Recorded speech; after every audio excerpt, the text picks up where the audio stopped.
যে মা সারাদিন টিকটক ভিডিও রং তামাশা নিয়ে ব্যস্ত থাকে সে কি করে তার পরিবারের মানুষদের খেয়াল রাখবে বা তার সন্তানেরই খেয়াল রাখবে, এরকম কিছু কমেন্ট আমার ইনবক্সে আসে।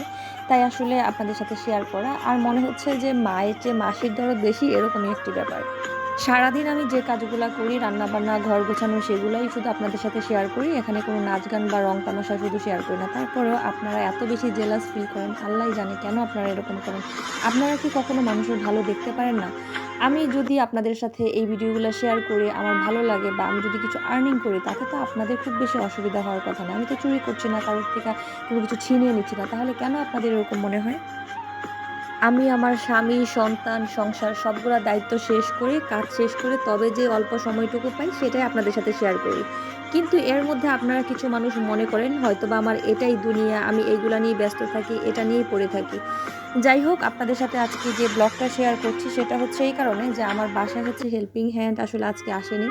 যেহেতু আমার হাত তেমন একটা ভালো না, হাতে ব্যথা, তারপরেও আমি কিন্তু এখানে আস্তে আস্তে করে সমস্ত সবজিগুলো কেটে নিচ্ছি। কারণ আপনাদের ভাইয়া বাজার করেছিল, বলেছিল যে আজকে কিছু সবজি রান্না করতে। আল্লাহ, নিজের বাড়িতে কাজ করলে কখনো কেউ কাজের বুয়া হয়ে যায় না।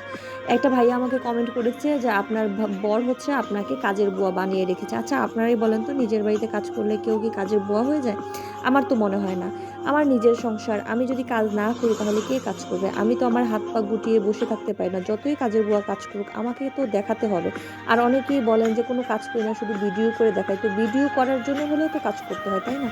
আসলে মানুষ জানি কেমন, কাউকে অ্যাপ্রিসিয়েট করতে পারে না। আজকে দাদির কথা খুব মনে পড়ে গেল। আমার দাদি যখন সিম কাটতো, তখন দেখতাম এরকম করে আলোর মধ্যে নিয়ে কপালের উপরে ধরে এরকম দেখতো যে সিমের ভিতরে পোকা আছে কিনা। আর এখন বাজারের কথা কি বলবো, প্রচুর পরিমাণে হচ্ছে সবজির দাম বেড়ে গিয়েছে, মাছ মাংস সব কিছুই। আর এখন তো বৃষ্টির দিন, বৃষ্টির মধ্যে তো আরও বেশি সবজির দাম বেড়ে যায়। আর নর্মালি হচ্ছে সবজি পাওয়াও যায় না বৃষ্টির মধ্যে। আর এই বাজারগুলো যে এত দাম, এখানে ফুলকপি নিয়ে আসছে, ফুলকপির দামও নাকি অনেক বেশি। তারপর হচ্ছে যে সিম নিয়ে আসছে, সিম নাকি 200 টাকা কেজি। মানে ভাবা যায় এরকম।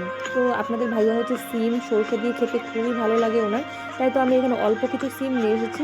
তো এই সিমগুলো আমি এখন রান্না করব। আর আমার জন্য পছন্দের একটা সবজি পাঠিয়েছে আপনাদের ভাইয়া, সেটা হচ্ছে চাল কুমড়া। আর এটা দিয়ে আমার আম্মু হচ্ছে ইলিশ মাছ নিয়ে আসছে। আমি সেই ইলিশ মাছ দিয়ে আসলে সেই চাল কুমড়াটা রান্না করব। এই যে আমি ঢাকা থেকে যতই হচ্ছে লবণে ইলিশ কিনি, মানে নোনা ইলিশ কিনি, এত বেশি ভালো লাগে না। কিন্তু আমার আম্মু যখন গ্রাম থেকে সুন্দর করে এগুলো আসলে সংরক্ষণ করে পাঠিয়ে দেয়, তখন অনেক ভালো লাগে। আপনাদের ভাইয়া বলে যে না, তুমি তো এরকম সস্তা জিনিস খাবাই। আসলে সস্তা জিনিসের জন্য না, ইলিশ মাছটা ছোট হলেও কিন্তু এর টেস্ট অনেক বেশি। আর ঢাকায় যেগুলো ইলিশ মাছ পাওয়া যায় সেগুলো কেমন যেন একটু পানি পানি টাইপের, কাঁচা কাঁচা। আর যেগুলো আমার আম্মু গ্রাম থেকে পাঠিয়েছে সেগুলো কিন্তু মোটামুটি ভালো। আমি কিন্তু এই ইলিশ মাছের এই ভাজাটা দিয়ে, মানে এই লবণের ইলিশ বা নোনা ইলিশ যেটাই বলেন, এটার ভাজা দিয়ে কিন্তু আমি এক প্লেট ভাত খেতে পারি। আমার কিন্তু ভীষণ ভালো লাগে। বা এটা এমনিও নর্মালি বোনা করলেও প্রচুর ভালো লাগে। তো আমি রান্নাবান্নাগুলো সব কিছু গুছগাছ করে নিচ্ছিলাম, যেহেতু আমার হেল্পিং হ্যান্ড আজকে আসেনি। আর মনে মনে তো অনেক খুশি।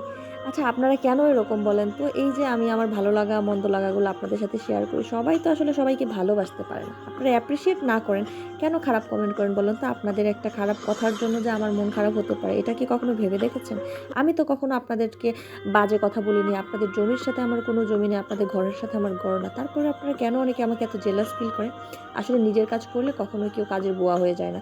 দেখেন, আমার হাতে প্রচণ্ড ব্যথা, তারপরে আমি একা একা আমার রান্নাঘরটা গুছিয়ে রাখছি আর মনের আনন্দে রান্না করছি। আমি নিজের জন্য রান্না করছি, আমার পরিবারের জন্য রান্না করছি, আমার স্বামীর জন্য রান্না করছি, তাদের জন্য ভালোবেসে রান্না করছি। এটা কখনোই কেউ কারো রান্না করলে বা কাজ করলে যে কাজের বুয়া হয়ে যায় সেরকম না। কিছু মানুষ আছে শুধুমাত্র এখানে এসে উপদেশে দিতে পারে।